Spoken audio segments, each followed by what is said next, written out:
Hello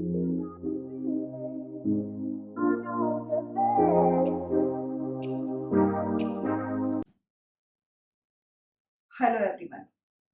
electricity class 3 अभी तक जितना भी मैंने आप सबको कराया, आई थिंक आपको अच्छे से क्लियर हो गया होगा, कंसेप्ट क्लियर हो गए होंगे। बेटा इलेक्ट्रिसिटी चैप्टर्स जो है मोस्टली हमारा बेस्ड है numerical based. Ohm's law numericals आपके 101% आते हैं। रेजिस्टेंस, वोल्टेज, करंट, आपको डिफरेंट टाइप से वो क्वेश्चंस आपसे डिस्कस कर सकता है कि किस तरह से हम किसको यूज करेंगे। अब आपका जो नेक्स्ट टॉपिक है resistors in series and parallel. Means series में अगर हम रेजिस्टेंस को कनेक्ट करते हैं तो किस तरह से हमारा डेरिवेशन सॉल्व होता है, किस तरह से हमारे न्यूमेरिकल सॉल्व होते हैं, या हम उसे पैरेलल में ऐड करते हैं तो हम किस तरह से उसका रिजल्टेंट निकालते हैं। इलेक्ट्रिक पावर, अब जो आपके कंटेंट्स बचे हैं, electric power, heating effect of electric current, commercial use of electric current. So we start with resistance in series and parallel. आज हम पढ़ेंगे सीरीज और पैरेलल से रिलेटेड किस तरह से हमारे फॉर्मूलेज डिराइव होते हैं और किस तरह से हम उसमें इंप्लीमेंट कर क्वेश्चंस को सॉल्व कर सकते हैं। Very very important topic of this chapter. आपको ये टॉपिक बहुत कंसंट्रेशन के साथ में उसको आपको रीड करना है, पढ़ना है। इतने ट्विस्टेबल क्वेश्चंस होते हैं कि रेजिस्टेंस कई बार हम ही नहीं जज कर पाते। बच्चे इतने कंफ्यूज हो जाते हैं कि मैम ये सीरीज में किस तरह से क्वेश्चन लगा हुआ है, इसको किस तरह से सॉल्व करना है, क्योंकि जो ज्वाइंट्स होते हैं हमें वो बहुत ध्यान से देखने होते हैं। वायर ज्वाइंट्स जहां से एंड से स्टार्ट होता है, हमें इसे बहुत ध्यान से देखना है और उसके बाद क्वेश्चंस को सॉल्व करना है। चलिए अब हम स्टार्ट करते हैं resistors in series and parallel. Okay students, resistors, series and parallel. But students, I want to share difference between resistance and resistors. क्योंकि रेजिस्टेंस और रजिस्टर्स में क्या डिफरेंस होता है, फर्स्ट ऑफ ऑल मैं आपसे वो शेयर करूंगी। आईसीएससी बोर्ड स्टूडेंट्स प्लीज, ये आपके ही सब्जेक्ट मतलब सिलेबस से है, तो आप लोग जितने भी आईसीएससी बोर्ड स्टूडेंट्स हैं वो इस कंसेप्ट को ध्यान से सुने, ये आपके लिए वेरी वेरी यूजफुल है। एनसीईआरटी में इसका कंसेप्ट है, बहुत लिटिल है, तो सीबीएसई स्टूडेंट से ज़्यादा आईसीएससी बोर्ड को मैं फोकस कर रही हूँ इस वक्त कि आप लोगों को ये कंटेंट बहुत ध्यान से देखना है। मैं क्या आपको बता रही हूँ इसको अच्छे से आपने सुनना है। रजिस्टर्स एंड रेजिस्टेंस दोनों में क्या डिफरेंस होता है? फर्स्ट ऑफ ऑल, रेजिस्टेंस क्या होती है? Resistance is the property of opposing the flow of electrons. जैसा मैंने आपको लास्ट क्लास में क्या बताया था कि रेजिस्टेंस क्या करता है? अपोज करता है। तो resistance is the property of opposing the flow of electrons in the conductor और when it is subjected to a potential difference। Resistance में क्लियर कर चुकी हूं आप सभी को कि ये अपोज करता है, रुकावट, रोकना, वो रेजिस्टेंस होता है। लेकिन लिसन केयरफुली स्टूडेंट्स, रजिस्टर्स क्या होता है? रेजिस्टेंस प्रॉपर्टी थी, बट रजिस्टर एक डिवाइस है जो ऑफर करता है रेजिस्टेंस को। Simply we can say that resistance is the property of conductor in which offers the resistance. Means resistor जो है वो एक हमारा डिवाइस है, जो रेजिस्टेंस है वो हमारी प्रॉपर्टी है। अब आपको रेजिस्टेंस और रजिस्टर में डिफरेंस क्लियर हुआ। Then come to the point, series. अब आपको ये फिगर दिखाई दे रहा है बेटा, यहाँ पर 2 एंड्स हैं, ए एंड बी, ठीक है। ए के साथ हमारा बी कनेक्ट है, बी के साथ सी कनेक्ट है एंड सी के साथ हमारा डी कनेक्ट है। रजिस्टर क्या है हमारा यहाँ पर? R1, R2 क्या है? रजिस्टर, R3 क्या है? Resistors. Means R1, R2, R3 are the resistors. V1, V2, V3 हमारा पोटेंशियल डिफरेंस या वोल्ट मीटर जो यूज करते हैं। आपको मैंने लास्ट क्लास में बताया था कि अमीटर हमेशा सीरीज में कनेक्ट किया जाता है, तो आई से हमारा क्या है, हम यहाँ पर इसको ए बी से भी डिनोट कर सकते हैं। और वोल्ट मीटर हमेशा किससे कनेक्ट किया जाता है? पैरेलल।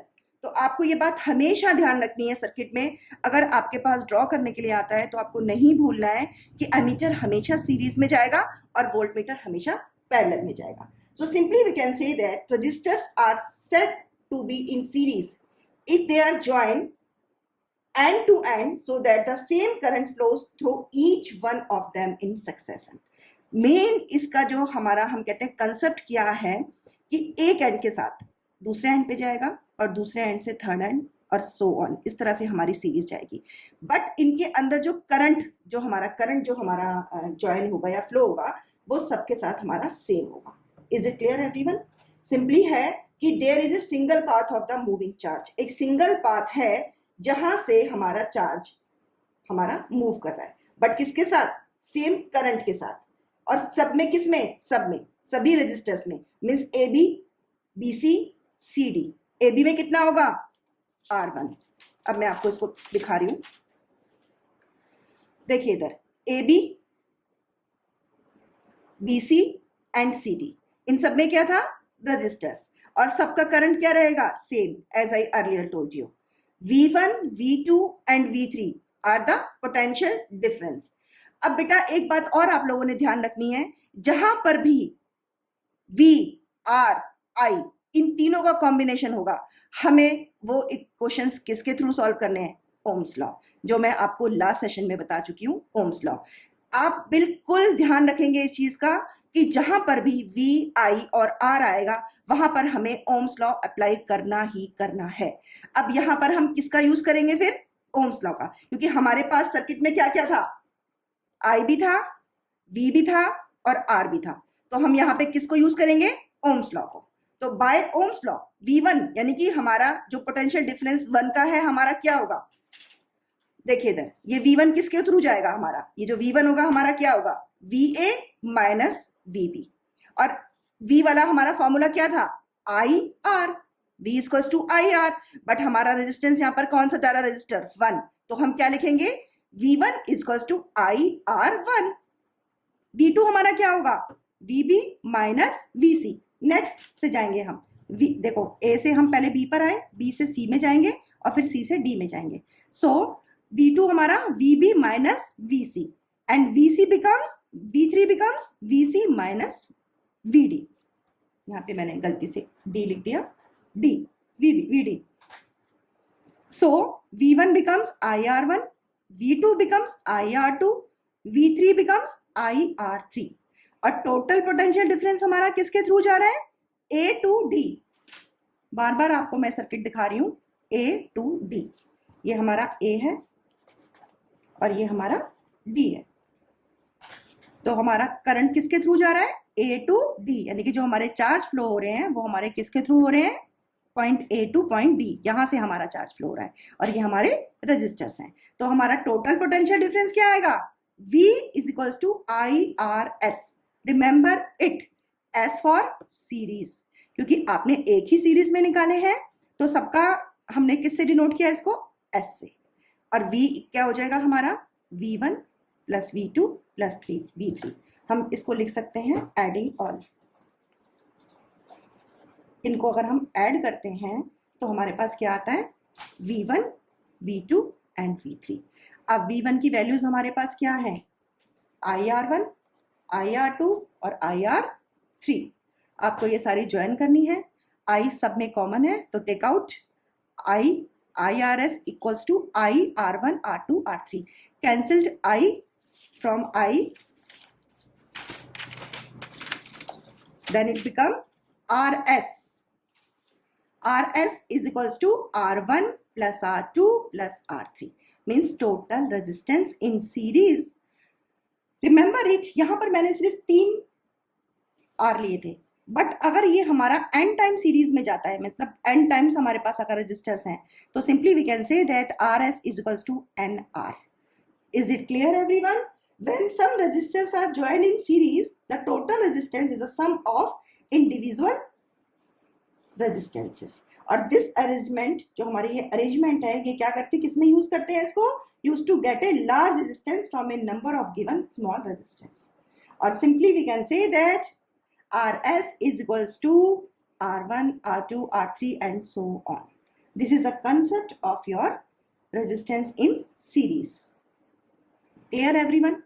इससे रिलेटेड न्यूमेरिकल्स आएंगे आपके पास, आप एनसीईआरटी में भी देख सकते हैं, एग्जाम्पल्स में भी आपके पास न्यूमेरिकल्स हैं। बेटा इसे बहुत ध्यान से करना, मैं बार बार आपको इस चीज के लिए पॉइंट आउट कर रही हूँ।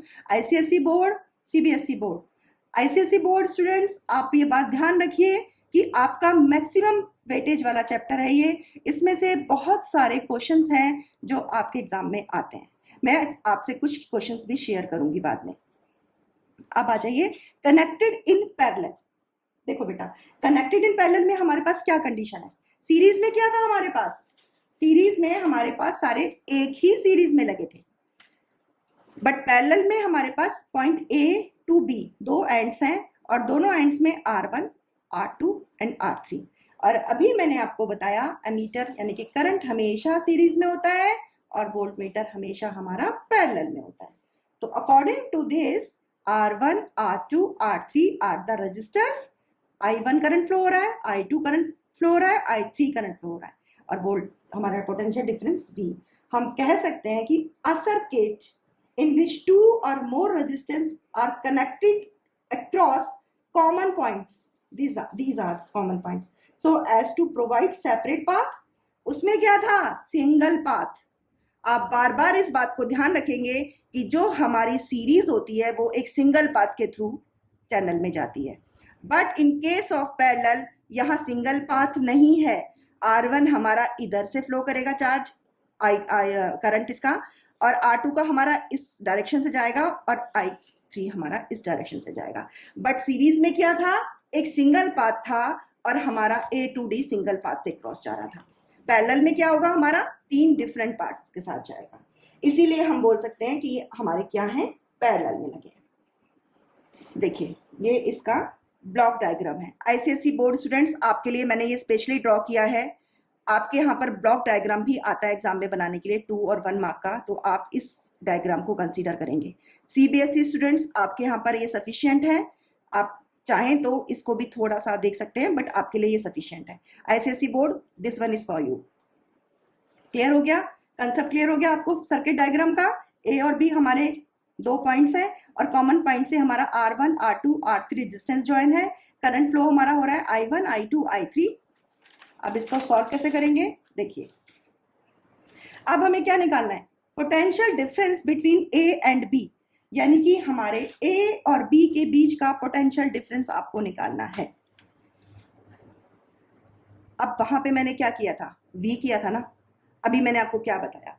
जहां पर भी I-V-R की रिलेशंस होगी वहां ओम्स लॉ तो लगना ही लगना है। तो यहां पर भी ओम्स लॉ ने ही अपनी एंट्री डाल दी।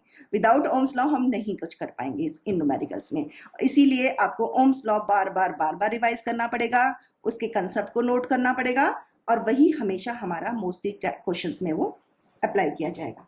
वहां मेरे पास क्या था सीरीज में? सीरीज का अभी जस्ट मैंने आपको बताया, सीरीज में क्या था? हम क्या निकाल रहे थे? V1 क्या आया था हमारा? IR1। और यहाँ कौन सी रेशो जाएगी हमारी? I। और I क्या होता है? V upon R। जब हम I1 में निकालेंगे करंट I1 में, तो हमारे पास क्या आएगा? V upon R1। Same as I2, V upon R2। Same as I3, V upon R3। RP is the combination of resistance in parallel। I is equals to V upon RP और I हमारा सबका सम क्या है? सबको add कर दो, I1 plus I2 plus I3, it becomes total I। Then V upon RP, सबको add किया, V upon R1, V upon R2, V upon RP, क्योंकि I हमारे पास क्या है? इसको मैं बोल सकती हूँ टोटल करंट है ना ये पैरेलल का, तो यानी कि हमारे पास क्या आ जाएगा? V upon RP equals to V upon R1, V upon R2 और V upon R3। V common out ले लो, ऊपर V कॉमन आ जाएगा, इधर भी V कॉमन आ जाएगा, ये दोनों कट गए। 1 upon RP equals to this is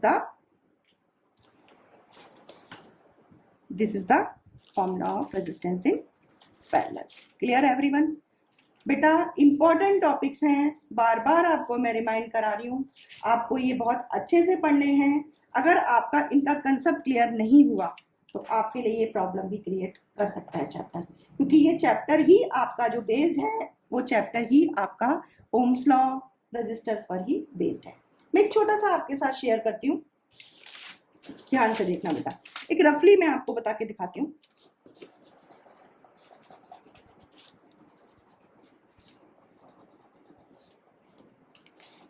अब इसमें क्या समझेंगे आप? कोई बताएगा मुझे? ये पॉइंट हमारा डी है और ये पॉइंट डी सी है। मैं आपको 5 सेकेंड्स देती हूँ। ये हमारा 5 ओम रेजिस्टेंस जा रहा है, ये हमारा 10 ओम जा रहा है और ये हमारा 15 ओम जा रहा है। बताइए A to B C and D. अगर मैं आपसे बोलती हूँ कि मुझे रेजिस्टेंस दिखाइए डी एंड सी का, मीन्स इसका और इसका रेजिस्टेंस दिखाइए, आप क्या अप्लाई करेंगे, आप मुझे बताइए।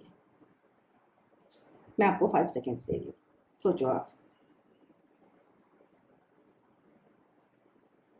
अब देखिए मैं बताती हूँ, D2A, पहले ये D2A जाएगा, इसके बाद A से B जाएगा, A से B के बाद वो कहाँ जाएगा, B2C। और अब ये मुझे ये बताइए, आपको ये डायग्राम से क्या दिख रहा है, क्या ये सब पैरेलल में या सीरीज में है, बताइए जल्दी से। देखो बेटा, यही क्वेश्चंस हैं ऐसे, जब भी मैंने आपको भी पहले जब मैंने स्टार्ट की क्लास तो मैंने आपसे डिस्कस किया कि कुछ क्वेश्चंस ऐसे होते हैं कि बच्चे उसमें कंफ्यूज हो जाते हैं। अब मैं आपको एक सिली मिस्टेक बताती हूँ जो मैंने अपने स्टूडेंट्स के साथ मोस्टली जब भी मैंने टीच किया, तो मैंने जब बच्चों से डिस्कस किए क्वेश्चंस या मैंने उनको देखा कि बच्चे कहाँ कहाँ पे सफ़र करते हैं, क्योंकि बच्चे सिर्फ ये देखते हैं कि सीरीज में ऐसे से लगा हुआ है और पैरेलल में ऐसे से लगा हुआ है, वो एंड्स को नोट नहीं करते हैं। मैंने मोस्टली ये प्रॉब्लम बच्चों के अंदर देखी, क्योंकि वो अच्छे से रीड तो करते हैं, बट जब उनके पास सर्किट डायग्राम आता है तो वो मोस्टली कंफ्यूज हो जाते हैं। और कंफ्यूजिंग उनके अंदर क्यों क्रिएट होती है, अब देखो उनको क्या लगता है ये दोनों पैरेलल में है, जबकि ये पैरेलल में नहीं है। अगर मैं इसे यहाँ से स्ट्रेच करती हूँ तो आप देखो क्या हो जाएगा, ये डी पॉइंट यहाँ आ जाएगा और सी पॉइंट यहाँ आ जाएगा, और ये वाला रेजिस्टेंस, ये रेजिस्टेंस और ये रेजिस्टेंस, सारे रेजिस्टेंस किस में आ जाएंगे, सीरीज में। ये हमारा 5 ओम, ये हमारा 10 ओम और ये हमारा 15 ओम, ये सारे सीरीज में आ जाएंगे और इनका सम क्या हो जाएगा, 5 + 10 + 15, और 15 और 5 20 और +30 ओम। अब देखिए, बट ये हमारा किस में है, मैं दूसरा स्केच कलर यूज करती हूँ जिससे कि आपको हाईलाइट रहे और जब आप इसे देखें तो आपके अंदर कोई कंफ्यूजन क्रिएट ना हो। देखिए मैं पेपर भी एक और यूज करती हूँ आप लोगों के लिए, जिससे आपको और भी अच्छे से क्लियर हो जाए। देखिए बेटा, ये मेरे पास डी पॉइंट है और ये मेरे पास सी पॉइंट है, बहुत ध्यान से देखना। ये हमारा इस तरह से सर्किट है, ये हमारा गया पॉइंट ए पर, ये हमारा 10 ओम, ये हमारा 5 ओम और ये हमारा बी पॉइंट है और ये हमारा 15 ओम। ठीक है बेटा, अब डी से सी की तरफ जाना है, इस तरह से जाएंगे। क्लियर, बता चुकी हूँ मैं भी आपको पहले, D to A, A to B और B to C। अब अगर मैं इसे स्ट्रेच करती हूँ तो यहाँ पे D आएगा और यहाँ पे C आएगा, इस तरह से, और ये क्या हो जाएगा, ये हमारा एक ही पॉइंट में चला जाएगा और ये इस तरह से सर्किट बनेगा। आ गए ना पैरेलल में। अब मेरे पास क्या हुआ, ये 5 ओम है, ये 10 ओम है और ये हमारा 15 ओम है। अब ये तीनों किस में है, सीरीज में, तो ये किस तरह से ऐड हो जाएंगे, सीरीज में ऐड हो जाएंगे, और हमारा सीरीज क्या हो जाएगा, 5 + 10 + 15 बिकम्स 30 ओम। आया क्लियर, ये हमारा सीरीज का, इसे हम सीरीज बोलेंगे। बट हमारा 20, ये जो हमारा 20 ओम है, ये किसके साथ है, पैरेलल में। और अभी मैंने आपको कंडीशन क्या बताई, 1/R = 1/30 + 1/20, क्योंकि 1/R1 ये हमारा टोटल क्या हो गया, R1, और ये 20 जो गिवन है हमारा क्या हो गया, R2। सॉल्व इट, इसके साथ आप सॉल्व कर सकते हैं। ये हमारा हो जाएगा 16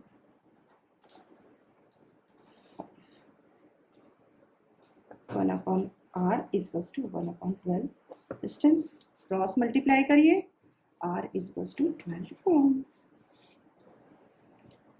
मोस्ट इंपॉर्टेंट क्वेश्चन है। इस तरह के क्वेश्चंस आपको कंफ्यूजन में देते हैं, दिखने में लगते हैं पैरेलल, बट जब हम उन्हें स्ट्रेच करते हैं या उनके कॉमन पॉइंट्स को नोट करते हैं तो वो हमें सीरीज और पैरेलल का डिफरेंस बताते हैं। Clear everyone?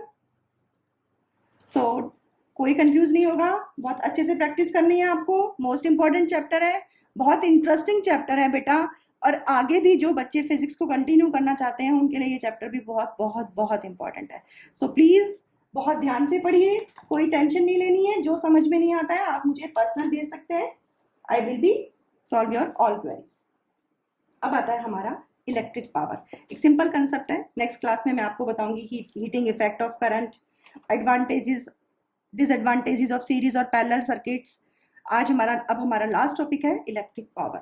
Electric power, power से समझ में आ रहा है आपको, और इलेक्ट्रिक समझ आ रहा है आपको?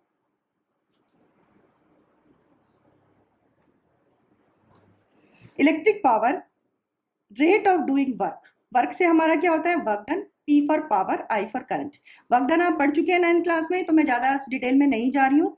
P पावर, पावर की यूनिट होती है वॉट, एनर्जी की जूल और टाइम की सेकंड। और P हमारा क्या होता है? वर्क डन अपॉन टाइम, कितना वर्क डन उसमें हुआ, कितने टाइम में। और P equals to VI, V equals to IR। आप ओम्स लॉ के साथ पढ़ ही चुके हैं, मैं बार बार आपसे बोल रही हूँ, ओम्स लॉ को आपको बहुत ध्यान से रखना है। P वैल्यू पुट कीजिए इसके अंदर, सिंपल डायरेक्ट इसका पुटिंग है, इसमें कुछ भी हमें ऐसा नहीं है जो हमें स्पेशली निकालना है। I R into I square R, और आई हमें बताइए क्या होता है according to Ohm's law, V upon R. ये वाली वैल्यूज इसमें पुट कीजिए, V square upon R square into R, R से आर कैंसिल हो जाएगा, P equals to V square upon R. और 1 किलोवाट हमारा होता है 1000 watt. This is the electric power. इसके न्यूमेरिकल्स भी आते हैं, 1 और 2 मार्क्स में मोस्टली आते हैं, आप इसको अच्छे से कर लीजिएगा। So all the best, continue रहेगा चैप्टर, एक सेशन और आपका इस चैप्टर का जाएगा। ओके बेटा, all the best, bye bye.